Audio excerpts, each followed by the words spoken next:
What is insurance? Let us first understand what is insurance.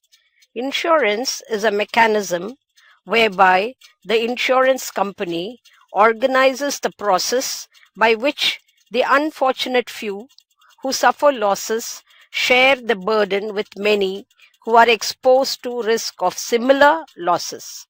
Such burden would include the primary burden of direct losses like damage due to fire and indirect losses like loss of production following such damage. It also includes secondary burden like physical and mental strain caused by anxiety of probable losses and the cost of maintaining reserves to mitigate such losses if they occur. Insurance, therefore, is a pool of funds to which many who are exposed to similar risk contribute. Such contribution is called premium.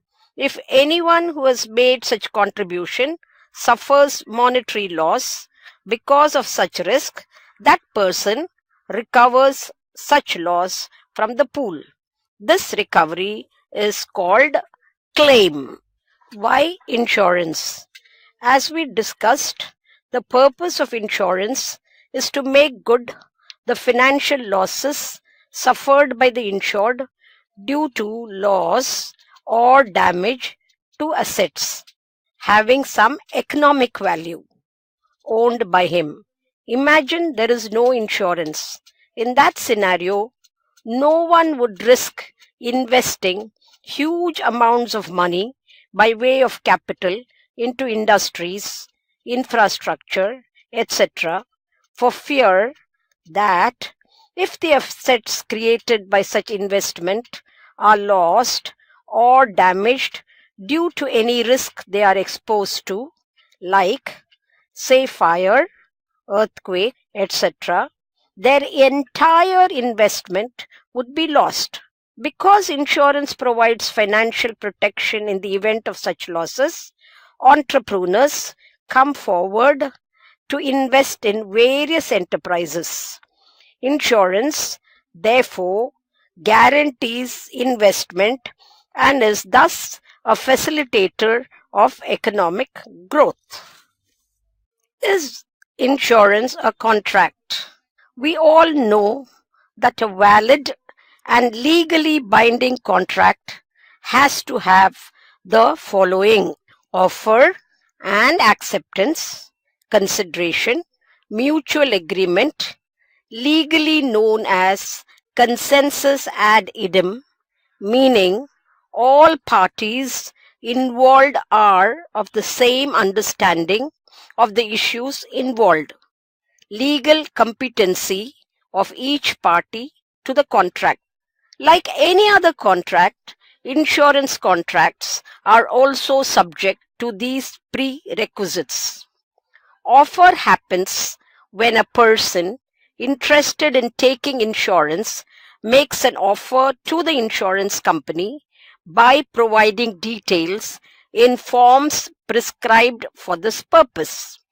This person interested in taking insurance is known as proposer, and the form through which she or he provides details is called proposal form.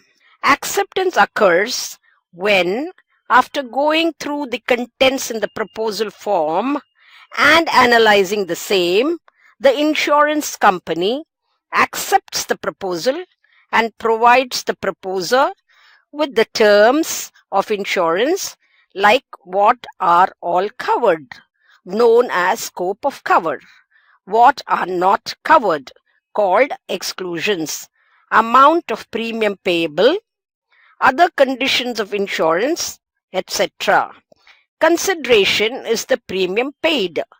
On payment of premium by the proposer and acceptance of the same by insurance company, the proposer becomes the insured.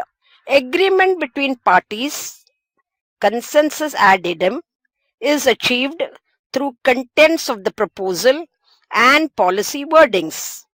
As a corollary, insurance contracts where coercion, undue influence, fraud, and or mistakes in understanding occur, are held to be void, not enforceable, or voidable, enforceable only when both parties agree.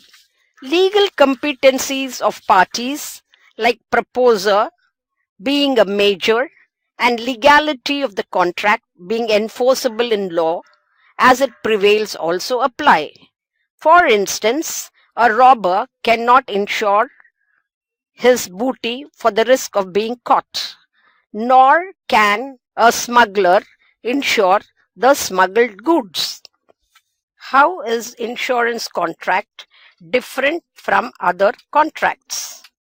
Normal contracts follow the principle of buyer beware, known as caveat emptor. The person who makes an offer will merely make the offer. The person who accepts the offer is expected to satisfy himself or herself by finding out whatever information or details he or she requires about the offer being made. The responsibility to do so is on the acceptor. Insurance contracts are, however, governed by the principle of utmost good faith called uberrima fide. Here, it is the responsibility of the offerer, known as proposer in insurance, to provide the insurance company, who is the acceptor, all material information about the offer, as the offerer or the proposer alone knows what is being insured. Failure by the proposer to do so will render the insurance contract void or voidable.